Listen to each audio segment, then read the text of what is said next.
दोस्तों, अगर आप एमएसबीटी डिप्लोमा समर 2024 के एग्जामिनेशन में अप्लाई कर रहे हो और जाने अनजाने में अगर आपसे कोई माल प्रैक्टिस एग्जामिनेशन के दौरान हो जाती है तो आपको ये पता होना चाहिए कि एमएसबीटी कौन सी माल प्रैक्टिस के लिए क्या पनिशमेंट देती है। तो आज की वीडियो में हम यही डिस्कस करने वाले हैं कि आपको कौन से माल प्रैक्टिस के लिए क्या पनिशमेंट मिलने वाली है बाय एमएसबीटी। तो सबसे पहले जैसा कि आप लोग यहाँ पे देख सकते हैं ये जीआर है और इसके पहले मैं बता देता हूँ कि यहाँ पे 5 कैटेगरीज दी गई है माल प्रैक्टिस की।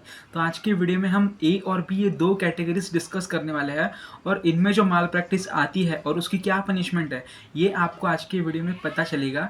और अभी जो मैं आपको माल प्रैक्टिस बताने वाला हूँ उनमें से आप कोई भी माल प्रैक्टिस मत कीजिए, क्योंकि इसमें नुकसान आपका होगा, क्योंकि इसमें पनिशमेंट जो है वो भी अच्छी खासी पनिशमेंट दी जा रही है। इसलिए आपको ध्यान रखना है कि आप इनमें से कोई भी माल प्रैक्टिस आपके एग्जामिनेशन के दौरान ना करें। अगर गलती से हो जाती है तो आपको क्या पनिशमेंट मिलेगी ये आज की वीडियो में हम लोग देखने वाले हैं। तो सबसे पहले आपको यहाँ पे दिया है category A serial number 1 malpractice examinee make mark sign writing examination seat number using names. अगर आप आपके पेपर के अंदर आपका नाम लिखते हो या फिर आपका रोल नंबर लिखते हो या फिर आपकी कोई भी आइडेंटिटी डिस्क्लोज करते हो पेपर के अंदर, तो ये माल प्रैक्टिस के अंदर काउंट किया जाएगा, क्योंकि आपको पेपर के अंदर कभी भी नाम या फिर आपका रोल नंबर लिखना नहीं होता है। ठीक है, अगर आप ऐसा करते हो तो आपको माल प्रैक्टिस के अंदर काउंट किया जाएगा। और इसके लिए आपको क्या सज़ा मिलेगी? Cancellation of the result. आपका जो रिजल्ट है वो कैंसिल हो जाएगा उस पर्टिकुलर एग्ज़ाम का जिस पर्टिकुलर एग्ज़ाम में आप ये हरकत करते हो, आपका नाम और आपका रोल नंबर लिखते हो, वो पेपर आपका कैंसिल हो जाएगा और उसके मार्क्स आपके काउंट नहीं किए जाएंगे। इसलिए आपको ये ध्यान रखना है कि आप पेपर के अंदर कभी भी आपका नाम और रोल नंबर ना लिखें। सेकेंड कैटेगरी दी है examinee frequently changing the ink. अगर आप आपका पेन बार बार चेंज कर रहे हो, ब्लू ब्लैक या फिर बॉल जेल ऐसा चेंज कर रहे हो बार बार without the permission of examiner, बिना एग्जामिनर के परमिशन के, तो ये भी आपका माल प्रैक्टिस के अंदर काउंट किया जाएगा। क्योंकि देखिए दोस्तों, एग्जाम में कैसा होता है, जो आप स्टार्टिंग में पेन यूज़ करते हो ना वही आपको लास्ट तक यूज़ करना है, आपको ये चीज़ ध्यान में रखनी है। बट अगर आपको कभी चेंज करना रहा तो आपको एग्जामिनर की परमिशन लेनी है। अगर आप बार बार पेन चेंज कर रहे हो और अगर आप परमिशन भी नहीं ले रहे हो तो इसके लिए माल प्रैक्टिस काउंट किया जाएगा और इसके लिए भी आपको पनिशमेंट मिलने वाली है। सेम पनिशमेंट है, आपका पूरा परफॉर्मेंस कैंसिल हो जाएगा उस पर्टिकुलर सब्जेक्ट का। थर्ड आपको दिया है examinee making appeal to examiner revealing his name. अगर आप एग्जामिनर से बातचीत कर रहे हो और अगर आप आपका नाम उन्हें बता रहे हो, आपका एड्रेस उन्हें बता रहे हो बात करते वक्त, यानी कि आप आपकी इन्फॉर्मेशन उनके सामने रिवील कर रहे हो, तो ये भी एक माल प्रैक्टिस के अंदर काउंट किया जाएगा। इसलिए आपको ऐसी हरकतें आपके एग्ज़ाम के अंदर नहीं करनी है। अगर आप ऐसा करते हो तो आपका उस पर्टिकुलर सब्जेक्ट का जो परफॉर्मेंस है वो कैंसिल किया जाएगा और आपको 0 मार्क्स दिए जाएंगे। नेक्स्ट यहाँ पे दिया है examine writing in the answer book in a language which is provocative. यानी कि अगर आप एग्ज़ाम पेपर के अंदर ऐसी कुछ लैंग्वेज लिखते हो, लाइक गालियाँ दे रहे हो आप या फिर आप अब्यूसिव वर्ड्स आपके एग्ज़ाम के अंदर यूज़ कर रहे हो पेपर के अंदर, तो वो भी माल प्रैक्टिस के अंदर काउंट किया जाएगा और उसके लिए भी आपको सेम पनिशमेंट है, आपका परफॉर्मेंस कैंसिल हो जाएगा उस पर्टिकुलर सब्जेक्ट में। फिफ्थ यहाँ पे दिया है एग्जामिन कम्युनिकेटिंग टू अदर। अगर आप 2 बंदे एक दूसरे के साथ बातें कर रहे हो तो वो भी माल प्रैक्टिस के अंदर ही काउंट किया जाता है, ये तो सबको पता ही है। तो उसमें भी आपका पेपर कैंसिलेशन हो जाएगा, आपका जो पूरा परफॉर्मेंस है उस पर्टिकुलर कोर्स का वो कैंसिल हो जाएगा। सिक्स्थ में दिया है examines behaviour in the examination block indicating mischief causing deliberate disturbance. ठीक है, अगर आप एग्जामिन हॉल में कुछ मिसचीफ करते हो, जैसे कि अगर आप कुछ आवाज़ करते हो, चिल्लाते हो ज़ोर ज़ोर से या फिर दूसरों को डिस्टर्ब कर रहे हो, तो ये माल प्रैक्टिस के अंदर काउंट किया जाता है और आपका परफॉर्मेंस उस पर्टिकुलर कोर्स का कैंसिल किया जाएगा। ठीक है, सेवेंथ में आपको दिया है examines tampering with answer book. अगर आप आपके आंसर बुक के साथ टैम्पर करते हो, यानी कि अगर आप आपके आंसर बुक के साथ कोई छेड़छाड़ करते हो, अगर आप आपके आंसर शीट का जो नंबर है वो कट करते हो या फिर अगर आप आपके आंसर शीट फाड़ रहे हो, तो वो भी एक माल प्रैक्टिस के अंदर काउंट किया जाएगा और उसके लिए भी आपको सेम पनिशमेंट दी जाएगी। एट्थ इंस्ट्रक्शन में आपको दिया है एग्जामिन अटैचिंग करेंसी।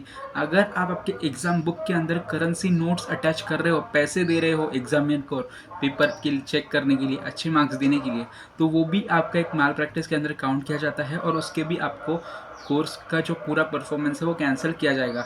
नाइन्थ में आपको दिया है examinee caught during the examination in the position of copying. ठीक है, अगर आप चिट्ठियाँ ला रहे हो एग्ज़ाम के अंदर, अभी ये जो है बहुत कॉमन चीटिंग है। बच्चे चिट्स लेके आते हैं, प्रिंट आउट्स लेके आते हैं और उनके कपड़े में छुपाते हैं या फिर उनके सॉक्स में छुपाते हैं।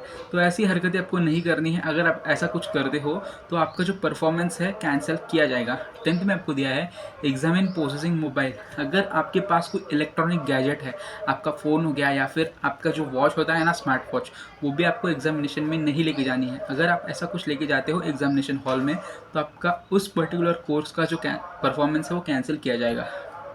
फिर बी कैटेगरी अभी स्टार्ट हो जाती है। यहाँ पे जो पनिशमेंट्स है वो अलग है, ठीक है।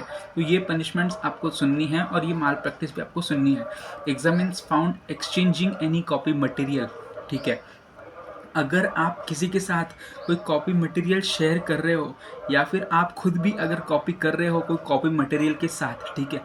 इधर मैं आपको बता रहा हूँ, अगर आप कोई चिट में से कुछ लिख रहे हो, आप कोई फॉर्मूला हो गया या फिर कोई डायग्राम हो गया, ठीक है, ऐसा कुछ करते हो तो आपकी सज़ा ये है कि आपका उस पर्टिकुलर कोर्स का जो परफॉर्मेंस है वो कैंसिल किया जाएगा और उस पर्टिकुलर एग्जामिनेशन के अंदर समर 2024 के अंदर आपने जितनी भी एग्ज़ाम्स दिए वो सारे एग्ज़ाम्स का जो परफॉर्मेंस है वो कैंसिल किया जाएगा। अभी जो हमने पहले पनिशमेंट देखी उसमें सिर्फ एक कोर्स का परफॉर्मेंस कैंसिल होता था, अभी इस माल प्रैक्टिस के अंदर आपका सारा परफॉर्मेंस कैंसिल हो जाएगा उस पर्टिकुलर एग्जामिनेशन का। सेकेंड आप देख सकते हो examine influencing the examiner moderator authority connected with the examination, ठीक है। अगर आप ऐसा कुछ कर रहे हो, आप आपके एग्जामिनर को गुमराह कर रहे हो, ऐसे अटपटे सवाल पूछ रहे हो, आप किसी की मदद ले रहे हो बाहर से, थर्ड पार्टी किसी की भी, आपकी दोस्त की वगैरह बाहर से, ठीक है, तो वो भी एक माल प्रैक्टिस के अंदर काउंट किया जाएगा और इसके लिए भी आपको सेम सजा है, आपका परफॉर्मेंस कैंसिल किया जाएगा पूरे एग्जामिनेशन का, ठीक है। समर 2024 में आपने जितनी भी एग्ज़ाम दी है सारी एग्ज़ाम्स का परफॉर्मेंस कैंसिल किया जाएगा।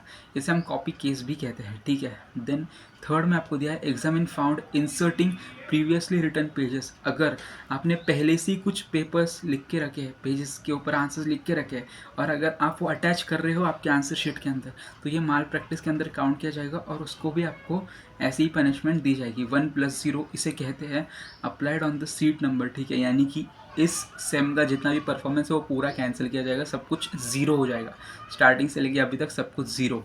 देन आपको नेक्स्ट फोर्थ में दिया है examinee caught during the examination shall by position in copying from copying material, ठीक है। सेम है, अगर आप कॉपी कर रहे हो किसी मटेरियल से तो आपको ये पनिशमेंट दी जाएगी, ठीक है। देन नेक्स्ट आपको दिया है examinee caught during position while copying from copying material stored in the electronic gadget. अगर आप आपके फ़ोन के अंदर कुछ चिट्स वगैरह लेके आते हो या फिर अगर आप फ़ोन में कुछ देख रहे हो, फ़ोन को देख के आप कॉपी कर रहे हो, तो वो भी माल प्रैक्टिस है और इसके अंदर भी आपको सेम पनिशमेंट है 1+0, पूरा परफॉर्मेंस कैंसिल उस पर्टिकुलर सेम का, उस पर्टिकुलर एग्ज़ाम का। सिक्स्थ में आपको दिया है case of mass कॉपिंग during the examination. अगर आप मास कॉपी करते हो, सबके साथ मिलकर कॉपी करते हो, तो वो भी एक चीटिंग ही कहलाती है और उसके लिए भी आपको सेम सज़ा है 1+0, यानी कि पूरे सेमेस्टर का जो परफॉर्मेंस है वो कैंसिल किया जाएगा।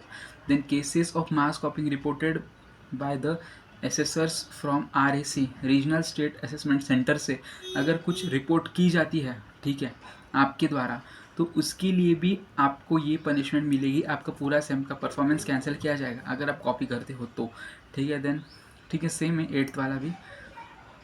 तो ये थे कुछ सज़ा ए और बी कैटेगरीज़ के। ये गलतियाँ आपको आपके एग्ज़ाम में नहीं करनी है, माल प्रैक्टिस। और अगर आपके साथ गलती से हो जाती है, अगर आपको कोई ज़बरदस्ती कर रहा है ये सब करने में, तो आप ऐसा कुछ भी मत कीजिए। आपको पता है कि आपको कौन से माल प्रैक्टिस को कौन सी सज़ा मिलने वाली है, ठीक है। इसलिए आपको ये सब हरकतें नहीं करनी है। बाकी आज की जानकारी आपके लिए हेल्पफुल रही होगी तो वीडियो को लाइक कर दीजिए। आने वाले अपडेट्स के लिए चैनल को सब्सक्राइब कर दीजिए। मिलते हैं नए वीडियो में नए अपडेट के साथ।